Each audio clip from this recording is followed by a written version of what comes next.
Bonjour, c'est Maud Vémiens, hypnothérapeute à Paris et formatrice en hypnose ericksonienne pour une deuxième vidéo sur la prise en charge des addictions en cabinet d'hypnose. Dans la première vidéo, j'évoquais le modèle Minnesota, qui est un modèle très important pour moi, notamment parce qu'il permet de changer la conception classique de ce que c'est que la dépendance et qu'il permet aux hypnothérapeutes de prendre toute leur place au milieu d'une équipe pluridisciplinaire. Dans cette vidéo, j'aimerais évoquer quelque chose de très important.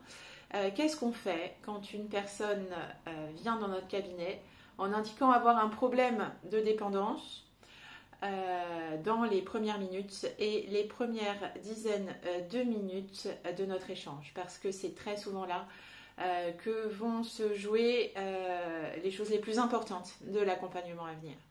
Quand quelqu'un dit j'ai un problème avec l'alcool, j'ai un problème de cannabis, j'ai un problème, je suis dépendant aux opiacés, souvent déjà ils le disent rarement comme ça, il faut questionner, il faut creuser un petit peu. Qu'est-ce qu'on fait ? Comment on fait émerger le problème, qu'est-ce qu'on en fait?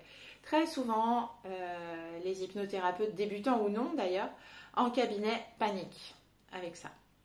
Très souvent, ils réorientent très vite. Alors qu'on peut faire plein de choses tout en restant à sa place. Pour moi, il y a deux mots-clés. Le premier, c'est le respect. Le deuxième, c'est le déni. Le respect, non pas comme tout échange, non pas comme un petit mot-clé bienveillant, formel comme ça, non. Un profond respect.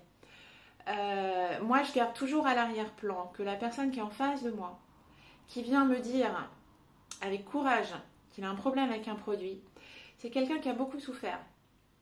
C'est quelqu'un dont la dignité très souvent a été mise à mal.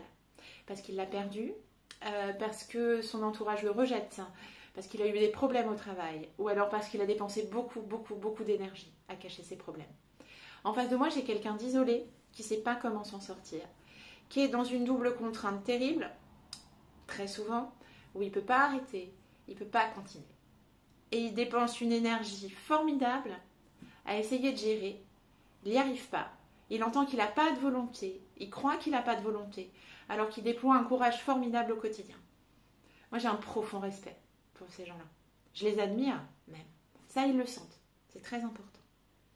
Le fait de pouvoir instaurer une relation de confiance en non-verbal avec ça, de les amener en transe très vite, d'utiliser le questionnement, un questionnement très précis, très proche du métamodèle, pour les amener dans une bonne transe, va me permettre de les accompagner plus facilement à voir leur propre déni. Parce que dans tout problème de dépendance ou presque, il y a un problème de déni. Les gens, plus on se rapproche du problème, plus ils fuient. Ils sont capables de gérer, ils ont déjà arrêté de boire un mois. Bon. Ils se contredisent souvent, ils évoquent souvent des excuses.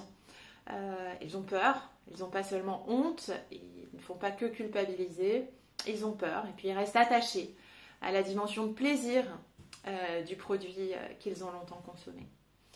C'est en ça que l'hypnose, elle est puissante. Le fait de pouvoir évoquer avec des gens des choses qui les mettraient profondément en colère, mal à l'aise, ou qui les feraient fuir dans un autre état qu'un état de transe, va permettre d'activer de profonds leviers de changement. Le fait de pouvoir utiliser la transe très vite va permettre aux gens de changer de perspective, de se confronter aux émotions que ça génère, de pouvoir vivre avec ces émotions et de pouvoir commencer un vrai travail de changement. Je vous en dis plus dans mes prochaines formations et en supervision. À bientôt.